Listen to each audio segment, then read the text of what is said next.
Let's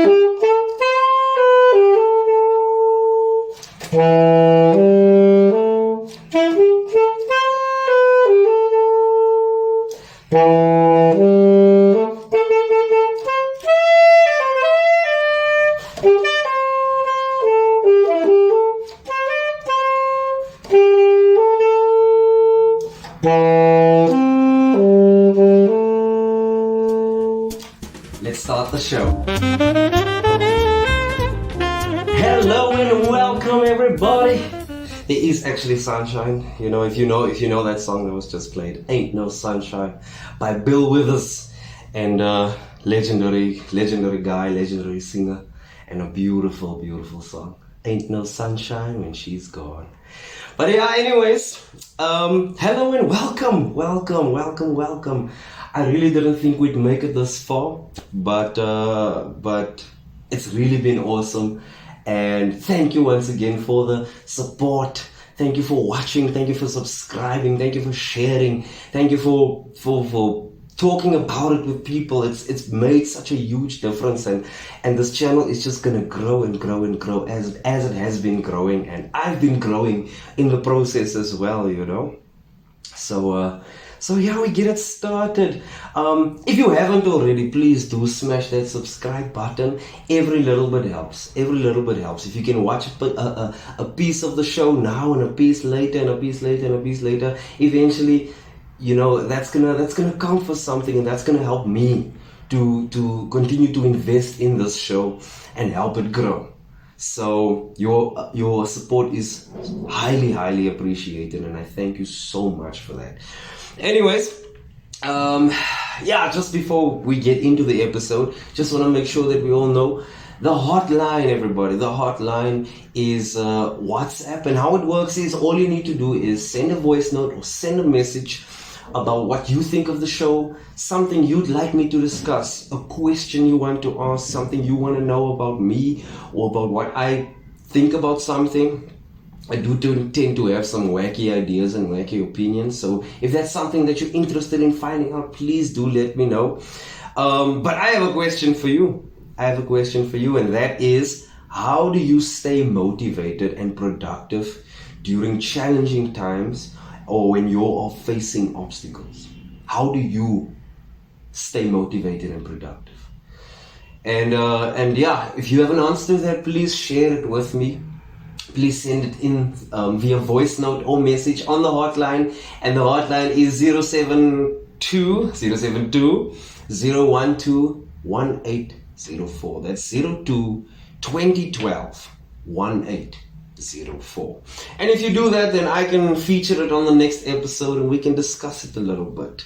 I think this question is actually related to what's been going on in my life a little bit, So one of the things that's been happening is that I'm standing in a position where a period of time is coming. Unfortunately, I'm aware of it coming. It's not something that's blindsiding me, but it's something that I expect to be a very difficult time in my life. I'm not going to go into details about it, but it's going to demand a lot from me and a lot from my brother. The two of us, we have a certain set of responsibilities that have been set on us. However, we do have experience with this sort of thing. We have in the recent past actually, had the same level of responsibility, and fortunately we have that experience, so it allows for the challenge to be still handled. At least we have that experience, we can face it, we know what to expect at least, but that doesn't mean that it's any less challenging than it is, and I've been thinking about it a lot. I realized that it's 100% mindset. It's 100% your mindset. When you're facing a challenging road ahead, you are going to be able to either cower and fall apart, run away, hide away from your responsibilities or from the challenges that's ahead of you. Or you're going to decide that no matter which direction in life you go, and this is true, and this is what I believe, no matter which direction in life you choose to go, you are going to face challenges and difficulties. The only difference is you have to choose it. And if you voluntarily choose that responsibility, it will bring meaning into your life. That is what I believe. That's the difference between two people having the same set of circumstances, the one having an awful time of it and is absolutely miserable, and the other one that is still able to find meaning and happiness. And the one who finds meaning and happiness is the one who can shoulder that responsibility voluntarily. And that's the process of redemption. That's the process of redemption. I think I've mentioned this before. The Christian idea of death and resurrection, or death and rebirth, is exactly that. It's shouldering a responsibility, bigger than yourself, bigger than what you think you can handle. And you carry that cross and you carry it up the hill. And if people must help you up, then fine, they must help you. But you get there and it kills you, or it nearly kills you. And when it does, you can be reborn. Everything that needed to die off dies in that process. And whatever's left over is who you are supposed to be, is who you are. And the only way that you can actually achieve that redemption, is by shouldering that responsibility voluntarily. Yes, you're going to have things thrust upon you, and that's just life. Nobody chooses certain responsibilities. It's just that it's thrust upon you. But you can choose whether you want to adopt it, as in, I say, yes, I will take this on and I will do what is expected of me to make sure that this responsibility is taken care of by me. Or you can be the person who avoids that responsibility altogether. And that's how you remain a child. That's how you remain, and not in a good way. That's how you prevent growth. You're really stunting your own growth if you're someone who hides from responsibility. So, yeah, that's kind of what's been on my mind for a while now, There's a quote that I have here. I've been listening to a podcast called The Daily Stoic with Ryan Holiday. And if you are someone who's looking for just to hear certain words that can help you live good life, that can help you just change things within your mind, within your perspective, to help you shoulder that responsibility, I highly recommend that listening to that podcast. Each episode is like 2.5 minutes long, and it really just sheds some light on a thought that that was written a long time ago by a Stoic philosopher, or someone who was a proponent of Stoicism. And I don't want to explain too much in detail about what the philosophy of Stoicism is all about, but all I can say is that it's about living according to nature, not living with nature, not living the same way as nature lives, but living with that not indifference, but with that just you can be a part of it. So when the storm comes, you are the mountain that's able to stand firm and be possibly the shelter for others when there's a storm. Or if there's, whether there's wind or rain, whether it's sunshine and hot, doesn't matter. You stand firm. And that is what Stoicism kind of is all about, The Stoic philosophers have always spoken about just getting on with it. Sometimes you find yourself in a position to just be complaining about everything. Oh, I can't believe this is happening. Oh, I hate this. Oh, this is horrible. And I'm quoting myself here. I legit am quoting myself. These are things that I have said. Why must I deal with this? Why is this in my life? Why do I have to experience all of this? And it's actually just that it's that instinct to run away. You perceive a threat and it's fight or flight, right? That's the instinct. But you have to choose which instinct you're gonna go with, and it has to be fight. It has to be like, okay, right, fine, I accept it. This is what's happening. This is the situation. I am going to tackle it head on instead of run away from it. And whether it kills me or not, doesn't matter. Because after I die, I will be reborn and I will be strengthened and I will be new and I will be better. And most of the time, you're not going to have to deal with things alone. And thank God for that. So yeah, that's what the Stoics are all about. And this quote here that I have is I think it's by Ryan, not Ryan Holiday. I think it's by Marcus Aurelius. I'm not actually sure. In the previous episode, I spoke about Marcus Aurelius. He was an emperor of the Roman Empire and the last emperor of a golden age in the Roman Empire, because after that things started falling apart quite rapidly. And it says here that you always have a move to make. That's the it's not the quote necessarily, I'm just paraphrasing here, but it was basically that, you might think that there's no more options, there's no more choices. And that's not true. You always have a move. You always have a move to make, And because we're not talking about chess, where the end of the game is checkmate. Your king has no places to move anymore. And that's just it. It's done. You've lost the game. Right? Life isn't like that.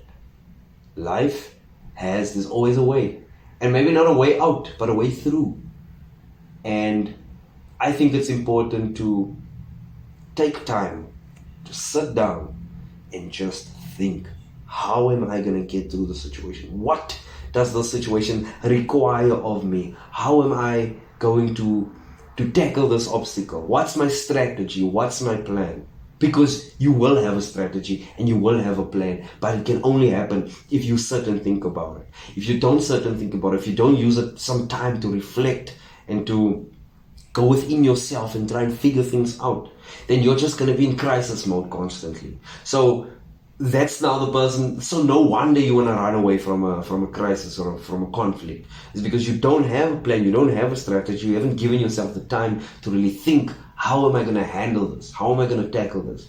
And it's not a rhetorical question either. How am I supposed to do that? No. It's supposed to be, how am I going to overcome this obstacle? How am I going to get through this particular stretch of road that's really difficult in my life? The same when you're driving and it's just potholes galore and you have to now say, okay, I have to change lanes here, or I have to turn here and a swerve here, there's a pothole there. At least you know the obstacles ahead, so it's like, okay, whenever I see this obstacle, here's my plan, here's my strategy. And if you do that, I believe that any challenge that can come on your path, you are going to smile at it, because it's going to be like, I can do this, And once you've proven to yourself that you can do it, that makes all the difference in the world, because then all that confidence comes from that. And that is what I believe. That's the sort of thought process that has helped me through many of my personal struggles. And we all have those struggles, so it doesn't make me unique or special. I just think that if what I'm saying helps you, then fantastic. If it doesn't help you, then okay, whatever. Because I think when you're faced with a bad situation or an unsavory situation, a situation that's not ideal, but it's there nonetheless. You can't do anything about the situation itself, but you can try and make the best of it. You definitely can do that. You make the best of a bad situation. And that's how you find happiness. That's how you find meaning. Is when you're the person that people can turn to and say, I need your help. Can you help me? Because who that's probably the best person you can be in a time of crisis. Is the person that people can turn to. And for me, that's like a personal goal, a big personal goal for me. So yeah, that's just something that's going on in my life. What else is going on in my life? I've been trying to draw a lot of meaning and strength and perspective from the Bible.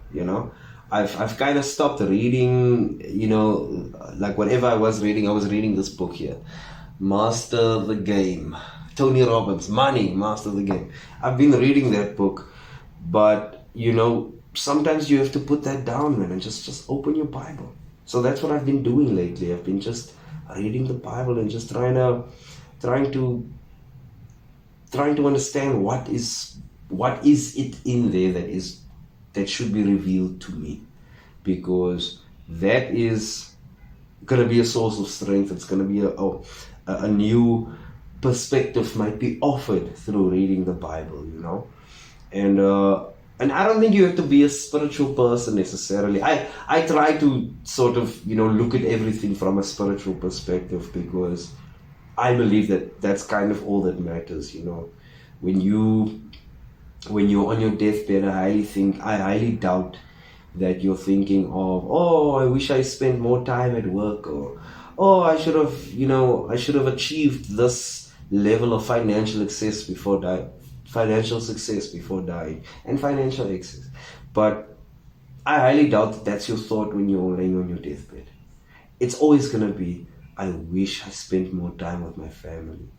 I wish that I handled that particular situation better. I wish that I valued my own space more. I wish I valued my own time more. I wish I valued myself more. And those are spiritual things. So that's where my mind is focused, because I don't want that to be the case, that I only start thinking this way when I'm on my deathbed or when I am approaching the end of my life. I want to have it now, in my youth, because I'm able to wrestle with those ideas. I have the strength, I have the energy, the vitality to do that, and that's going to help me live good life. That's why I'm sort of really focused on the spiritual, So yeah, I've been kind of just reading the Bible a lot, and it's really offered so much helpful perspectives, helpful thoughts, helpful words, and how powerful words can be. It's like, there's a reason why people are willing to make recordings of somebody's speech a long time ago, like Winston Churchill's speeches, and just great men and women, like Margaret Thatcher even, those are two former prime ministers of Great Britain during really tough times in Great Britain, so those are those good leaders that have been born out of tough times, and their words have weight to them, have meaning to them, so there's really something that can be said about words. And if you're someone who maybe feels like, no, I don't understand what's being written here, then you read it again. Read it again and again and again and again until it means something to you, because it does mean something. There's a reason why a book can be printed millions of times over the course of thousands of years or hundreds of years maybe. Let's just talk about the Bible. Since the Gutenberg printing press was invented, just think about how many copies of the Bible was created and how many copies of the Bible there are right now. Why would they go to such lengths to print this thing? It's because the word is important. The word is special. The word means something good, something important, and I'm just trying to decipher that, And then there's also, not just with the Bible, but there's so many other books out there that for some reason have just become popular classics, Just think about, what's that book? I think it's called The Little Woman. That's a classic. To Kill a Mockingbird, that's another classic. To Kill a Mockingbird, by the way, is one of the coolest books I've ever read. Wow. It is a stunning study into really the contrast between human beings from different perspectives, from different backgrounds, and how that interplay takes place, when especially the importance of empathy being able to look at things from somebody else's perspective. Because I think, like, as human beings, we are all connected. That's what I think. We're all connected, and we are really special. That's what makes us special, is that our level of communication can take place worldwide. Animals can't do that. A dog can't have a conversation with another dog in another country, but we can. We are constantly in contact with people who are not even anywhere near us. You might be watching this, like I saw, according to some of my stats, there's people in the US watching this, people in the UK, in Brazil, and hi to you guys. I hope you guys are doing as good as I am. But yeah, it's like, what a wonderful time we're living in. This is the best time ever, So that's basically what I'm getting to, is that words are that thing that connects us as human beings. And I can connect with George Orwell, for example, just through what he's written. He's long dead. He died a long time ago. But his words still carry some sort of meaning. And I think when these books become classics, it means that it's had meaning for so many people for such a long time, that everybody's like, it goes without saying, you should read these books, And I've been thinking a lot about that, actually, a lot about reading. Because reading has sort of given me the desire to always be thinking, to always be questioning, to always be investigating my thoughts and other people's thoughts and other people's actions and my actions. Investigate it. What is the purpose? Why did I do that? Why did I say that? Why did this person do that? Why did that person say that? What's the motivation? And how far does that motivation go? Because a lot of the times we think we understand our motivations, and we don't. There's just some great books that I've read, and they've had a profound effect on me. Like, a lot of people in South Africa, and I'm sure worldwide, when you were in high school, at some point in time, you read Animal Farm. Why? Why was Animal Farm such a profound book? Why were these animals, these pigs and cows and horses, dogs, and I forget what the other animals were, but why was that story so impactful? Because it discusses how power corrupts, and how you might have a certain set of ideologies rather. You have an ideology that you believe in so fervently that once you are put in a position that you are able to apply that ideology to a whole system, a system that is designed to look after people, has the total opposite effect. And that's what it's about. It was about you know what it's about, man. It was basically like, this is why communism is wrong. This is why socialism doesn't work. This is why fascism doesn't work. This is why democracy is maybe the best thing we have. It's not the best, but it's not great, but it's the best thing we have.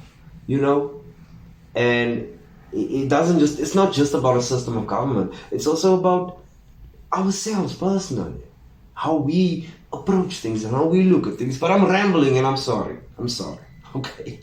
I'm still not fully recovered, which is wild. But it has been quite a week for me, Like, if I think about it, okay, Wednesday was the episode that I filmed last, and Monday and Tuesday I was in bedridden, not feeling well.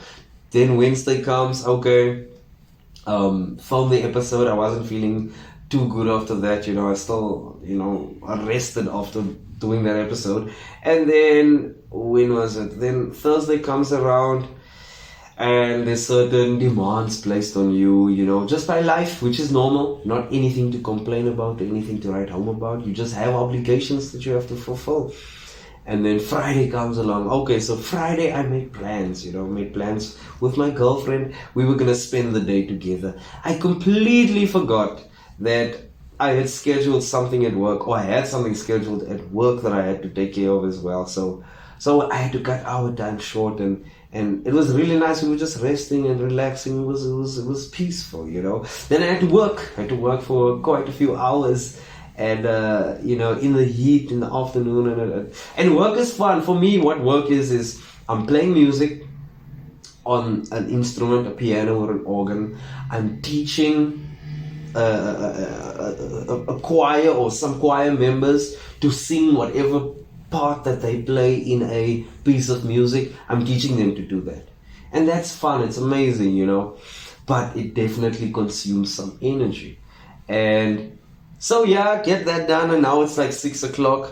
Then I get a message, hi, what time is choir practice? And I was like, I forgot, because I had scheduled another choir practice later that same day for a whole different project, a whole different undertaking. That was at church. It wasn't a work thing, you know. And then, oh man, and then I had so much to do, and I got home and everything, because the plan was that there was a funeral on Saturday that I had to attend, and that I was asked to just render some musical items, and I did that.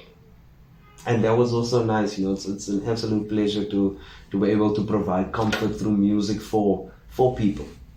And then after that, man, after the funeral, then I had to go to Kimberley. So I went to Kimberley, and it was hot. Okay, it was so hot. Like, we should just shut down certain places when they get too warm. Like why do I have to get out of a car and then just, you know, burst into flame? I'm on fire all of a sudden, you know. It was crazy. So we drove to Kimberley, then we approached Kimberley, and I look at the temperature gauge in the car, and it says it's 40 degrees Celsius, you know. And it's so wild that it's just two digits on a screen.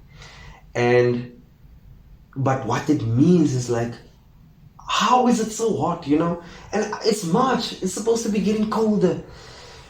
So yeah, went there, and it was quite a brutal thing, you know. But anyway, so yeah, also doing a choir practice, you know, for also another project that we've been working on, and it's I'm quite excited. It's an Easter themed concert, you know, choir, orchestra, soloists, instrumentalists, children's choir. I'm very excited for that thing, and it's gonna take place in Kimberley, and that's why we went there. But wow. And then I did the choir practice, you know. I don't want to say, oh, I had to do it. Like, no, I wanted to, and I did, and it was excellent. Or rather, it was fun for me. I enjoyed it, you know.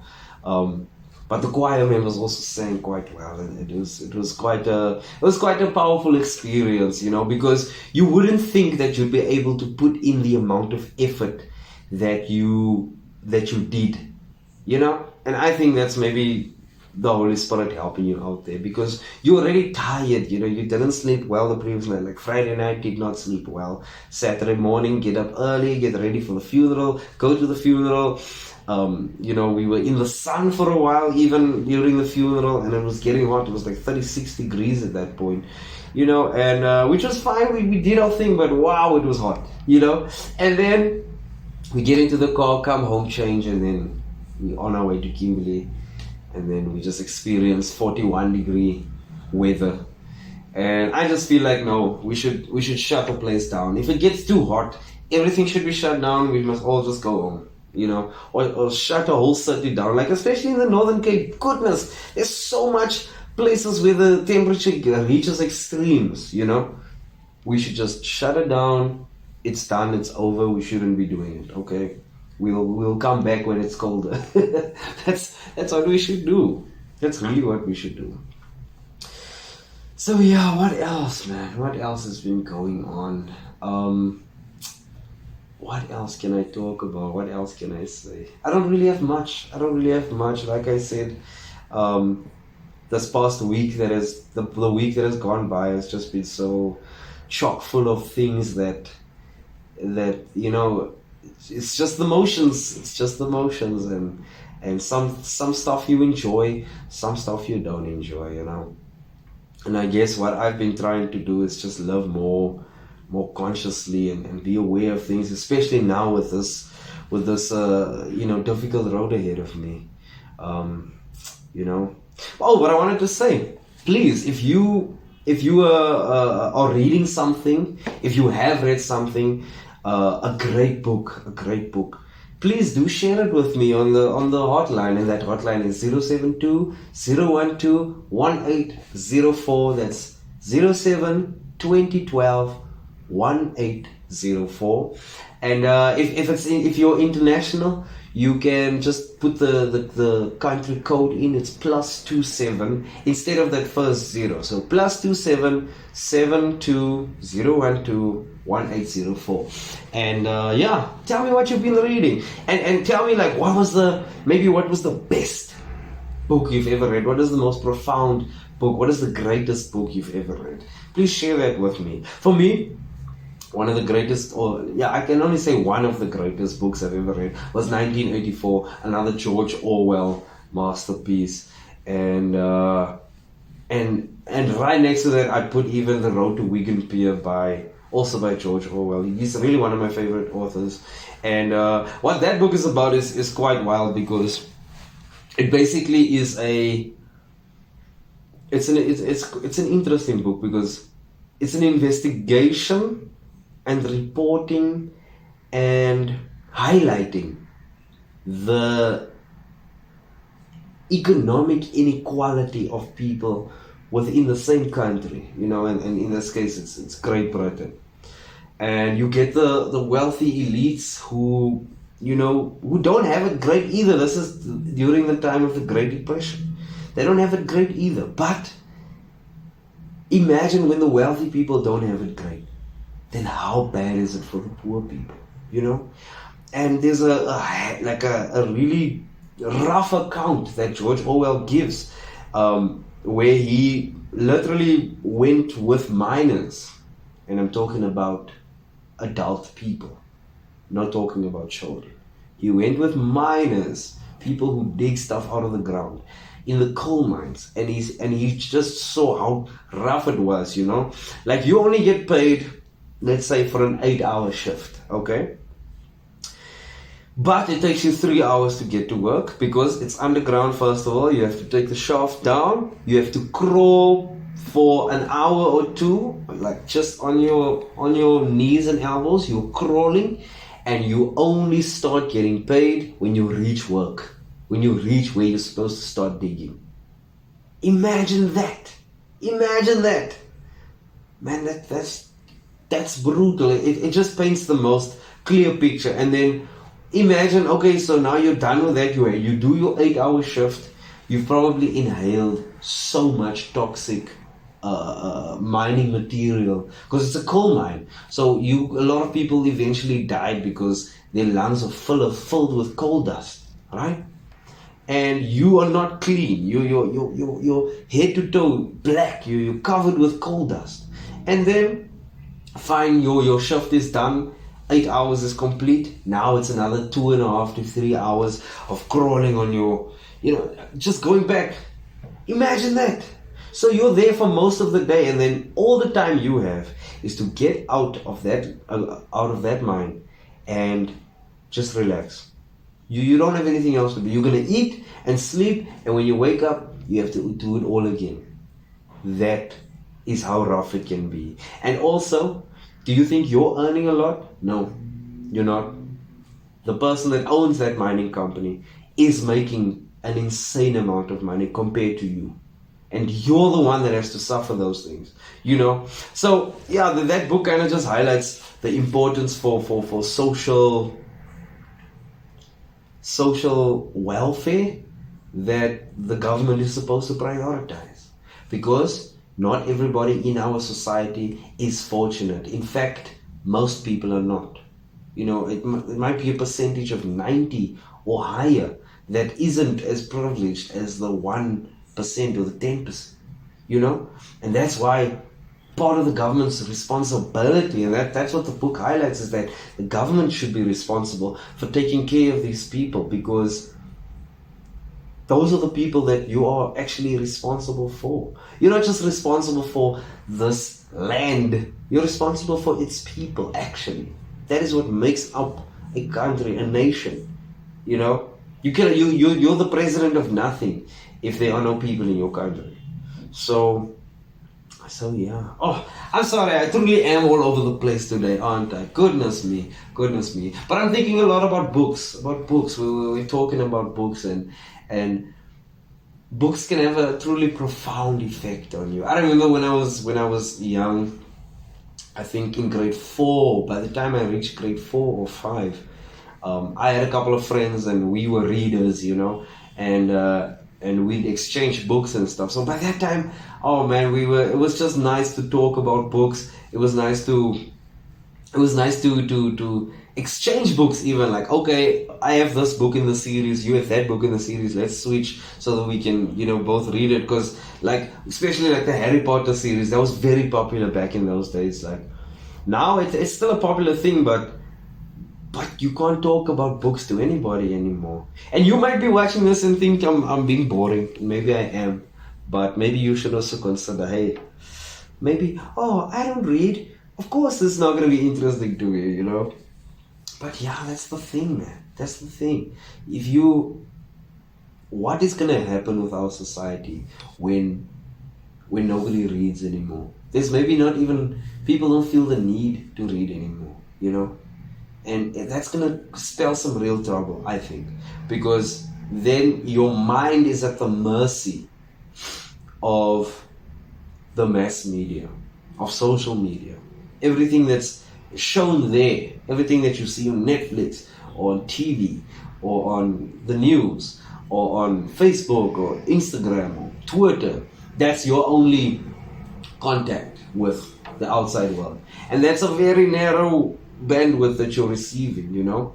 But when you read a book, you're reading something deeper than that. You're reading about the human condition. You're reading about the human soul, you know. Like, and sometimes, not sometimes, very often, you might be reading a work of fiction, but the fiction is maybe more real than the reality itself, because of the thoughts that are conveyed from the author. And that I find fascinating. And that makes me think of another book called Crime and Punishment. Here it is, by Dostoevsky. It's a very, very good novelist as well. That's the only one that I've read of him, but all of his books apparently are masterpieces. And this particular book is insane to me. What it is about is the main character, right? He is extremely poor. So we're going back to the whole idea of inequality and what that brings about, you know. He's extremely poor. He's a student away from home. So he's in a big city and he's a student and he's away from home and things are not going well for him. He's broke. He's dirt poor, man. His mother can't really send him so much money to really look after himself, you know. And he resorts to pawning off some of his possessions so that he can have some money, so that he can, you know, eat and survive. And then he hatches a plan because he sees that there's a lady, an old lady, that he pawns his stuff to. So he brings it to her and she gives him money. But she also has a system of, if you bring the money back, I can give you your thing back. So it's almost like a loan. She's like a loan shark, basically. But this woman is cruel and she's evil and she's just, you just wanna choke her, you know? You just wanna kill this woman. And that's what he did. He planned to kill someone, you know? And the challenge for you as the reader is that, is it wrong to kill someone who deserves it? You know, you might be thinking, just by me saying this, you're like, of course it's wrong. But when you read the book, it takes you to a whole different level. It challenges your morality. And that is why I'm saying that some of these books are deeper, or more meaningful, or more real than reality itself. Because now you're thinking, wow, there might be circumstances under which this would happen. Something dark would take place. But anyways, but The book further shows what happens if you choose to go through with it. If you satisfy your darker impulses. If you decide, you know what, I need to end this person's life. And that's what he did. He ended this person's life. And not just that, he got away with it. Nobody even suspected him. And it ruined him. It ruined him. So it just goes to show that the true consequences of an action is not external. It's not external. Sometimes in some situations, some circumstances, everything that takes place happens inside. Every effect happens inside. Because going back to the beginning of this episode, you have a road that's difficult. Are you going to have an alright time with doing that? Or is it going to be the worst thing ever? And that just comes from the internal. That just comes from inside. So that's what you have to really figure out. Like, what are you going to do? And so he chose that path. He chose the path of killing this lady. He killed her. And then he falls apart. He goes into a severe depression. His humanness, his conscience weighs so heavily on him that eventually he admitted to the authorities, hey, I killed that woman. And even then they couldn't believe him, and that's how well he got away with it, because he planned it. He planned the perfect murder. He planned it, he executed his plan, nothing went wrong, except that a lady's head was bashed in with an axe. And that's sorry to be so brutal, but that's not really what happened in the book, it's pretty brutal stuff. But he got away with it, but he didn't get away with it. And for me, what I take from that whole book is that you never get away with anything.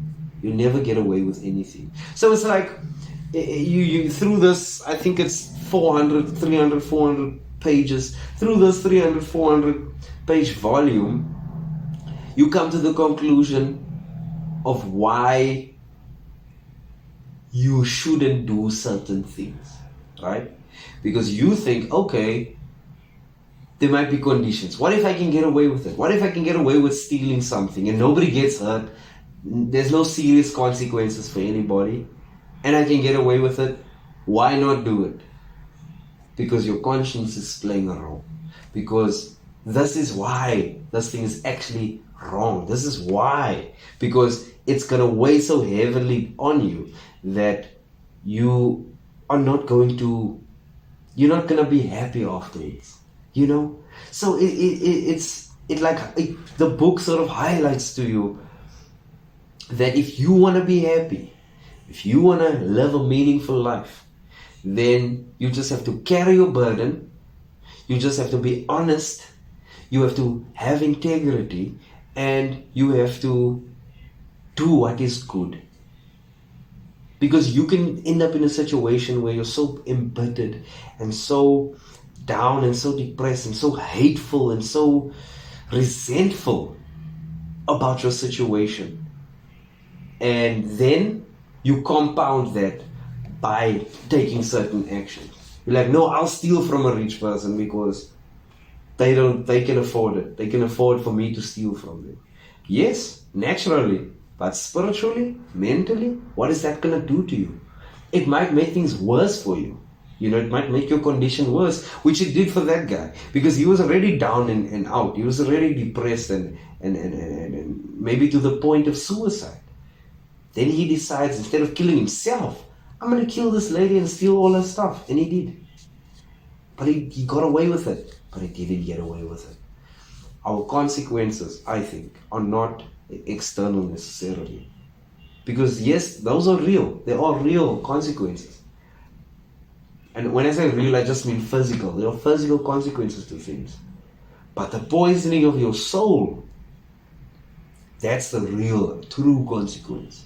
That's the more potent consequence. So yeah, so I guess I'm just talking about these books, and go read Dostoevsky, go read George Orwell, go read Aldous Huxley. He wrote a book. Sorry for talking about books so much, but I really think it's important that we need to. You do that to open your mind. When you open a book, you're opening your mind. You're opening your way to a broader space of thinking. Because when you read a work of fiction, it's taking you to a whole nother world, and you're reading someone's perspective. But what you don't realize is you're taking on that perspective. You are the person who killed that lady, and now you're dealing with the consequences because you feel that, because you're a human being and you possess empathy.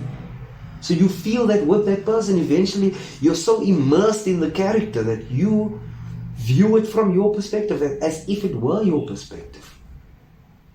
And then when you read about the hero of a story, if it's a positive story, then you view yourself as that hero.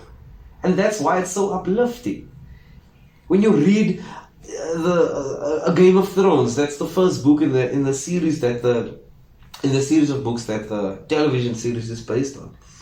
If you read a Game of Thrones, it takes you to Westeros. It takes you to meet the king and queen of the seven kingdoms, and the lady who flies dragons and all of that. You get taken through all these people's perspectives, and you just watching this beautiful thing play out, and you learn in the process about reality and about life and about choices and about consequences. Go and read something that was written by someone great. Go and do that. Whether it's somebody's autobiography, and I think that's one of the rules on the Rules for Life, Jordan Peterson's Rules for Life. Just have a look at that. But it's on my wall. It says, it's not even numbered, so he hasn't written about it in one of his books. But it says there, read something written by someone great. And I believe that if you do that, you are going to take on somebody's perspective. Then you read another book. Then you add that perspective to your perspective. Then you read another set of books. And it just goes on like that. And you filter it through your own experience. So your perspectives are going to be unique. If you and I have read all the same books, we're still going to have different perspectives on things. And what that also does is inspiration, right? You become inspired. And why not? Why not be inspired? Why don't you want to be inspired? So go and read. It doesn't have to be a self-help book for you to find inspiration. It might be a work of fiction. It might be a book on psychology. It might be a philosophy book. It might be a self-help book anyways. It might be a biography. It might be an autobiography. Whatever it may be, you never know where inspiration can hit you. And inspired to do what? To live good life. Because that is what you live when you pursue an objective. When you have an idea and you bring it into the world, whatever idea that may be. That's the creative process. And I think we've lost that in society. We've lost that. Why is it that innovation and invention has only one direction, and it's technology? Why is it? Why can't we innovate the school system, the education system? Why can't we innovate that? Why can't we innovate the way that traffic works, for example? Why don't we innovate the way that a city is designed? Why don't we innovate those types of things? Why do we still deal with so many old things? It's because we don't see the benefit of it, because we lack inspiration. And that's what books bring you. It makes you inspired. Everybody that has been a great inventor, innovator, creator has drawn on the inspiration of other people. And that is how our society has progressed. But now I feel like we're regressing. Like if you look at, I know I've spoken about this before, but if you just look at how buildings are designed nowadays, it's like there's no creative effort made. It's just everything is functional, right? But there's no beauty anymore. So what's going to happen when uninspired people write a book? It's going to be a dull book. It's not going to be worth reading, and nobody's going to buy it. And what if enough people do that there's no more new great literature? I don't think that'll ever happen, though, by the way. I really don't think so. But it's for me, it becomes a concern, because I see it all around me. Nobody's building beautiful buildings anymore. What about statues? What about art? I think I saw a picture of different sculptures, marble statues, and really breathtaking works of art. And you look at it, and it's like, how did someone do this? And not just that, how did someone come up with this? How did someone think, I'm gonna try and cut this image out of stone?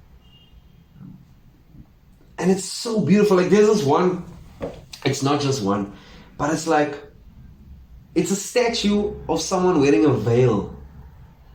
The facial features are there, but you can see the veil. How did you make stone transparent, man? How did you make it look transparent? It exceeds understanding. It blows my mind.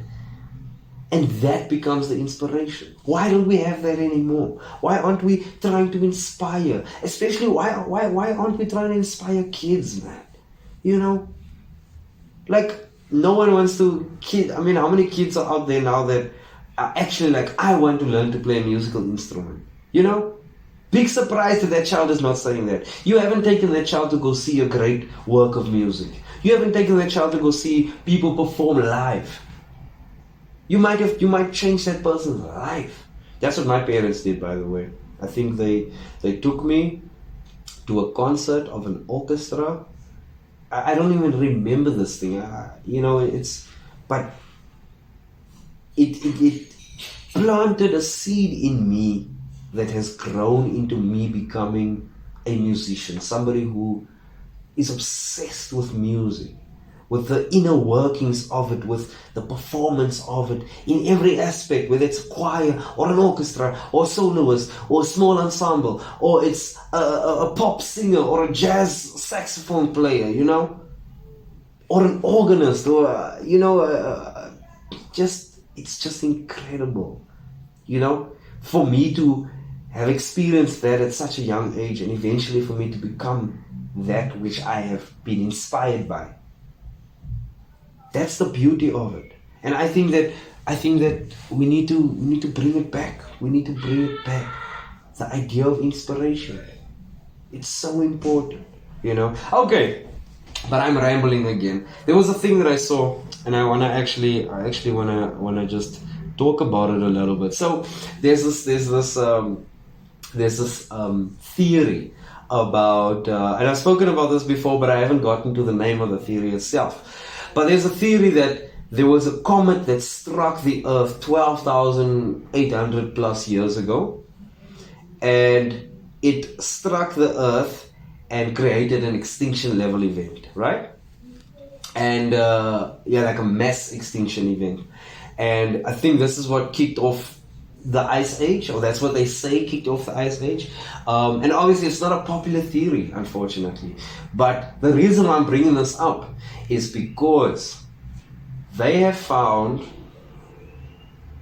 archaeological evidence of a advanced civilization prior to that time. And the way our civilization came to be was just out of the debris of that civilization after this comet struck the Earth. Because comets do pass by the Earth on a regular basis, right? Fairly regular basis. When I say regular, I might be talking about a few hundred years, at a time. But it's still regular. It's not often, but it's regular. And there was a time at some point where the Earth was just in the way of this comet's passing by, and then boom, there was an impact, right? And the reason why they say this is because there's so much about the world, the universe, certain truths, certain things that everyone in the world agreed on at that time. If you go to South America, if you go to like North America, the indigenous peoples there, or the people in Africa, in Asia, in India, all these places, right? The Middle East, ancient people, like a lot of them agree on the same things. Why? How is that possible? There's just a lot that we don't understand. There's a lot that we don't know. And some of these theories, like this particular theory, it's called the Younger Dryas impact hypothesis, right? It just says the hypothesis proposes that the airburst or impact of a comet 12,850 years ago caused the ensuing Younger Dryas cool period. That was just the ice age, and that lasted 1,200 years, out of which our society was eventually founded, right? And it says here it contributed to the extinction of the Pleistocene megafauna in the Western Hemisphere and the disappearance of the Clovis Paleo-Indian culture. Okay, I don't know what that all means, but it's basically that what might have happened was that there was an advanced civilization, and I've spoken about this before. There was an advanced civilization that was destroyed by this comet. And the survivors of that disaster are our ancestors. Isn't that, like, for me, the idea of that blows my mind, because it means that our history might be wrong. We just thought before that time, oh no, people were just hunter-gatherers. What if that's not the case? That is why we cannot accept everything as fact. That is why you have to be a reader. Read a book. Pick up a book and read it finished, and open your mind, so that not just the stuff that people show you in the textbooks are real.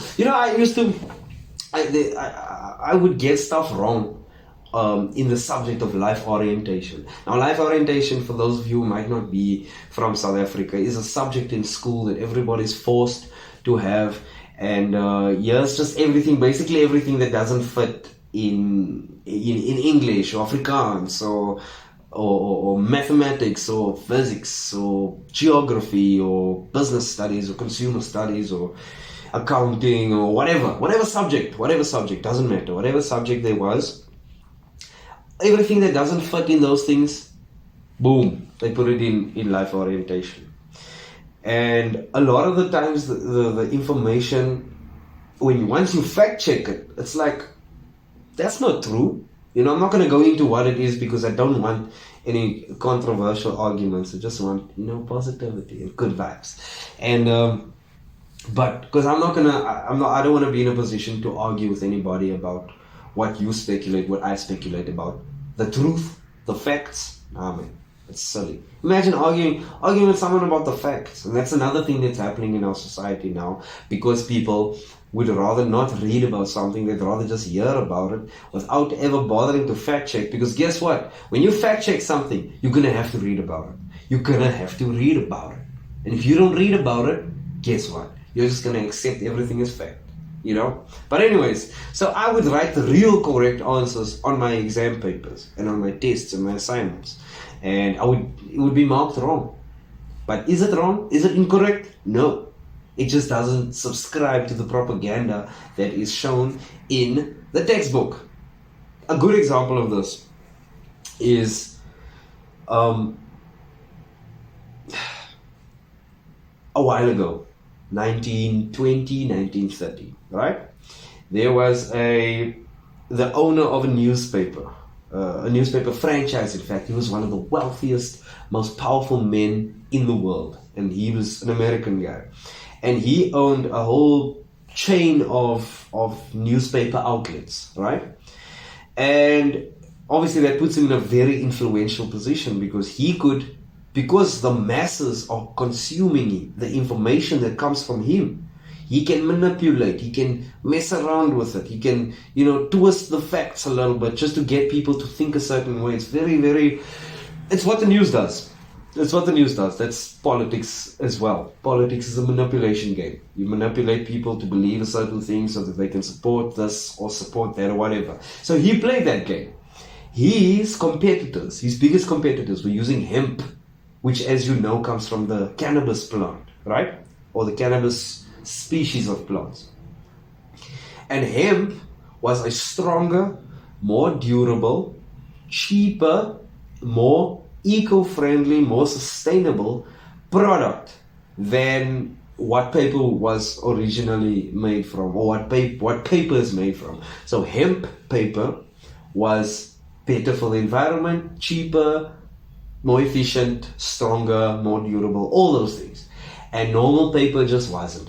But he was obviously a newspaper guy. All his companies use paper, right?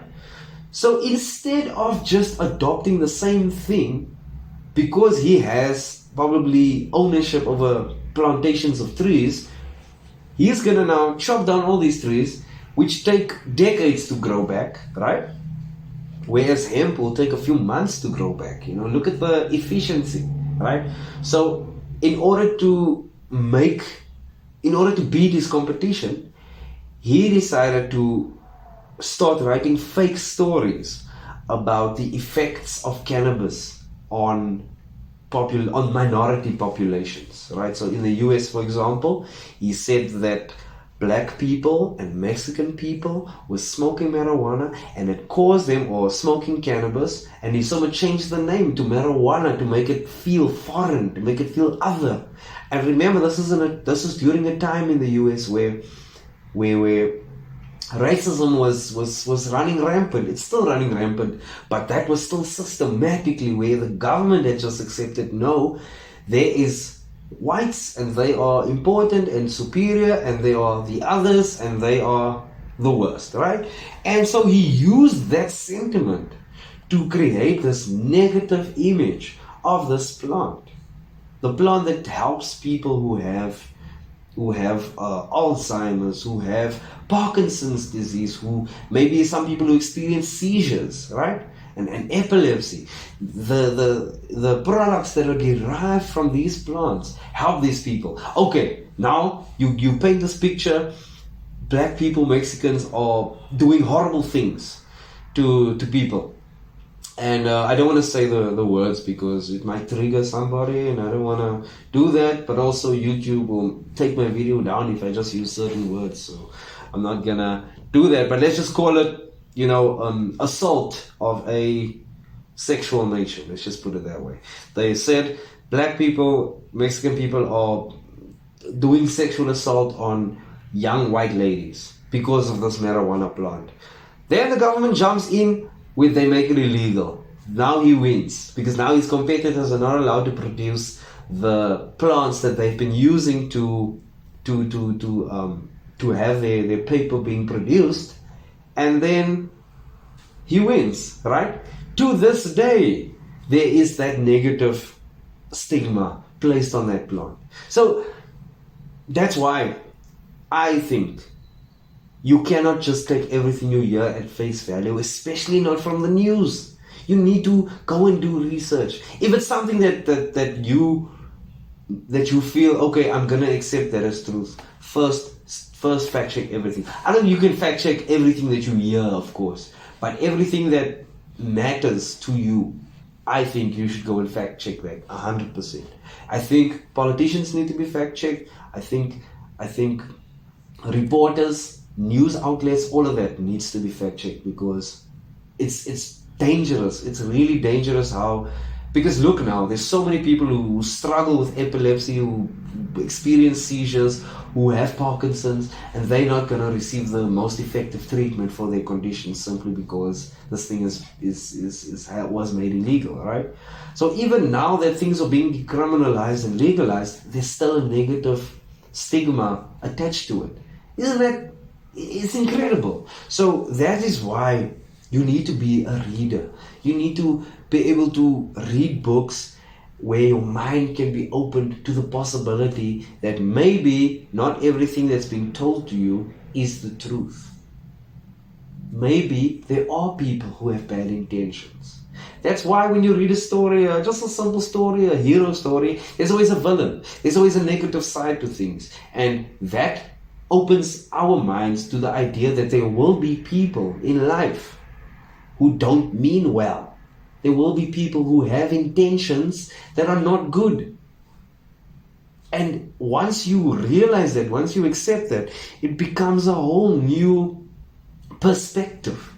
Becomes a whole new perspective. You incorporate that into your psyche, and then you can be the one who questions, but is it really like that?